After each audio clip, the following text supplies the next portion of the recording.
Alright, what's going on, guys? Today we're going to take a look back at Mark Rosewater's Strixhaven teasers. A lot of people make videos about this, but few people go back and actually look at which cards he was talking about, which I find kind of fun. Not many people watch these videos, but I kind of like going back and seeing exactly which cards he was referencing and see how accurate my predictions were. So first off, you could actually find the link to this, by the way, in the description. I will leave it down there if you are interested. So first off was a white card with the rules text, draw 3 cards. Now we assume this would have some kind of a drawback, and it is Secret Rendezvous, which says you and target opponent each draw 3 cards.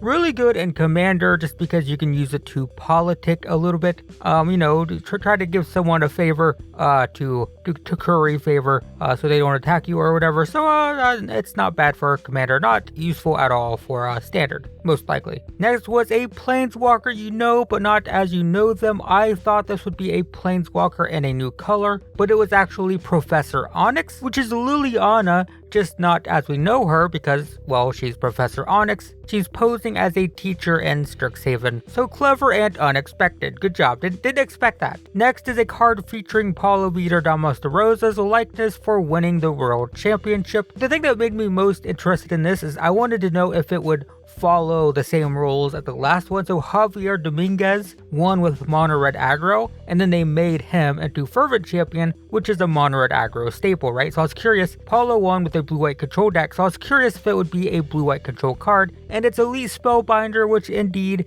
it's actually kind of a tempo card, more of a control card, but it works in control. It's a 3 mana, 3/1 flyer, and when it enters the battlefield, you get to look at your opponent's hand, exile a card, and then they can cast it for 2 extra mana, and that's permanent even if the Spellbinder dies. The card still costs 2 more to cast. So it can work in a control deck, but I actually think it's more of a tempo card. This is more of a card that you want to play like if you're trying to be aggressive but slow your opponent down. It reminds me of like Brazen Borrower. It's in that realm, right? Brazen Borrower wants to attack and be aggressive, but also has built-in disruption, and that's how this feels as well. Next is a spell with 3 X's in its mana cost. Had no clue what this could be, but it is Crackle with Power. Has 3 X's, and then it deals X damage 5 times. So if you pay 1 each, it's 5 mana for 1 damage 5 times. If you could pay 2 each, it's 8 mana for 2 damage 5 times, which is 10 damage, so 8 mana for 10 damage, so on and so forth. Next is the introduction of a new evergreen keyword. Some people think this might be Magecraft, but it's not actually that. Wizards of the Coast released an article, and it's actually Ward. This is the article. You can see Ward. Ward is the keyword. So Ward, it basically makes a creature harder to target because you have to pay a ward cost. They have to pay 3 life, or they have to pay extra mana, whatever. This is like a fix for Hexproof and Shroud, right? They released Shroud, technically Shroud and Hexproof for abilities that already existed, but they keyworded these abilities, and Shroud felt underpowered just because you could target it with your own like combat tricks, and then Hexproof felt overpowered because it enabled like Bogles and stuff like that, which was just annoying. Like not being able to interact with your opponent's creatures is just annoying. So Ward is this sort of in between where they can scale the ward based on the creature. They can make the ward like really hard to pay, or they can make it like really easy to pay. You can have creatures that spread wards, stuff like that. So it's like an in between Shroud and Hexproof that allows them to scale the power level based on the creature, which I think is pretty cool, pretty useful, better than Shroud and Hexproof. I think this is a nice solution to that problem. Next is the red sorcery that you can have as many copies in your deck as you want. I said that this would be graveyard focused. It would have to count the number of sorceries in your graveyard somehow, and it ended up being Dragon's Approach, which deals 3 damage to each opponent for 3, which isn't great, but you can have any number of them, and then you can exile them from your graveyard. You have to exile 4 of them and search your library for a dragon card, and you put it straight onto the battlefield.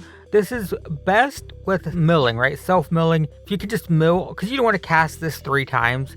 That's a lot to cast a 3 mana thing that doesn't like interact with the board or anything. But if you can fill your graveyard with these with self-mill and then just cast 1 and get a dragon, that's pretty good. So that's the idea with that card. Next is a future shifted card appearing for the first time in a premiere set other than Future Sight. So this ended up being Abundant Harvest. This is actually a Modern Horizons card. This hasn't seen print yet. This is a mystical archive 5 card that is for a card that hasn't been printed yet. So it is a future shifted card, I guess. Kind of fascinating. Next is a MDFC with the same card type on both sides that hasn't been printed before. I'm the only person who didn't get this. Everyone knew that Will and Rowan were in the set, but for some reason it didn't click in my mind that it would be them, a flip card of them. So yep, Will and Rowan, pretty simple. Get a planeswalker, you could play whichever planeswalker you want at any given time. Useful. Next is a card sharing something never shared before. Didn't know what the heck this could mean. Didn't know what it was going to do. It ended up being Kazmina, which says that each other planeswalker you control has the loyalty abilities of Kazmina. So basically she shares her abilities. So that's it's never been done before. So yep, that's accurate. Next is a cycle of enemy dual lands, finishing off a 10 card cycle. So the two big guesses here were either the desert cycle, which would be kind of weird for Strixhaven since it's not on a desert, but the 2 mana cycling ones, or the reveal lands where you have to reveal a card, and it ended up being the latter. We got these reveal lands where you have to reveal a mountain or a plains or whatever, a swamp to make them come into play untapped. So next we had some snippets of rules text, starting with search your library and graveyard for up to 4 creature cards with different names. This ended up being ecological appreciation. You give 4 creature cards, you reveal them, an opponent chooses 2 of them, and you shuffle the ones they choose back into your library and put the rest onto the battlefield, which is pretty crazy. You do have to pay a lot of mana. It's X and 3, and then the mana value has to be X. So you have to pay a lot to get good stuff, but you do get 2 creatures out of it. So there's that. Next we have otherwise, put a study counter on it. I didn't know what a study counter was going to be, but it ended up being Kian, Dean of Substance. You exile the top card. If it's a land card, you put it to your hand, and if it's not, you get a study counter, and then you get to put big creature tokens into play based on the number of study counters. The flip side also has study counters, by the way. Embraham also exile stuff, gets study counters, and then you can cast stuff with study counters, stuff like that. You get the idea. Next we have whenever a permanent entering the battlefield causes a triggered ability to trigger. So we thought that maybe this would be like a Panharmonicon or a Yarok, which is really fun, but it's actually the exact opposite. It's Strict Proctor, which says whenever a triggered ability is triggered, it gets countered unless the person pays 2. So basically, it's a hate spell against triggered abilities, which is just a big old bummer. It's the exact opposite of Panharmonicon. Next is untap each creature you control, then tap any number of creatures you control. It's so weird. It's such a weird thing to do, and it's Augusta, Dean of Order. She pumps up all your stuff based on whether they're tapped or untapped. And then when you attack, you can untap everything and then tap stuff if you want to, which is really weird. There are cards that care about whether things are tapping or untapping, so it's like, it could be useful. It's just really weird. Next we have Pay 10 Life. Obviously, it's impossible to guess what this could be. I just hope that it would be a very powerful spell, and it's not. It's Beladros Witherbloom, which is, it's Pay 10 Life, untap all your lands, which is really powerful, but you can only do it once per turn. And this dragon just seems really weak in general. Like, first off, it's a 7 mana 4/4, that's terrible. You get 1/1/1 per turn, which isn't great on a 7 mana 4/4, and then you can untap all your lands if you pay 10 life. So, I don't know, really weird, but doesn't seem that exciting unless I'm missing something, which is very possible, but seems kind of so-so to me. Next, we have repeat this process 6 more times, and that was Professor Onyx again. Her final ability, her ultimate, is each opponent may discard a card. If they don't, they lose 3 life, and then they have to make that choice 6 more times. So 7 times they have to choose, do I want to discard or do I want to lose 3? So they could end up discarding their entire hand, or they could lose 21 life. It's basically, it's very powerful. If you can get to that point, kind of crazy. Next is Pests, Bats, Insects, Snakes, and Spiders. Didn't know what this would be, but it ended up being Blex Vexing Pest, which is always hard to say for some reason, and he just pumps up all of those things. Next is each mode must target a different player, and once again it was one of the Elder Dragons, which kind of seems so again.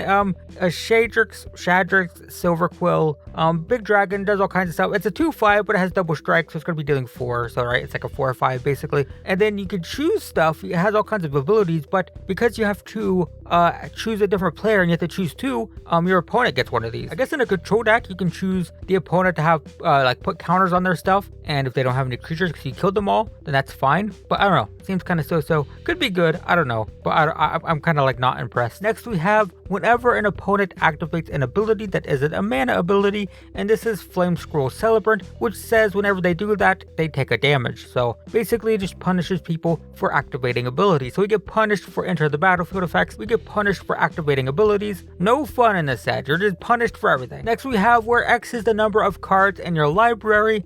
This could be anything. We thought it's gonna be huge, and it kind of is. Body of research. It costs 6, which isn't terrible, and you create a 0/0. You get an XX basically. You get a 0/0 with X +1/+1 counters, where X is the number of cards in your library. So even if you don't ramp into this, it's gonna be like a 40/40 for 6. If you can get to it early enough, it's a really big creature. It's a really big creature for very cheap. Very annoying in paper. You're gonna have to count your library. Easy on Arena though, and Magic Online, I guess, but makes a very big creature. And then finally, there's a bunch of creature types, so you can see them here. You Turtle Druid, Bird Warlock, Frog Wizard, Spirit Dwarf, Troll Druid, Ibat. So the Turtle Druid is Quandrix Cultivator.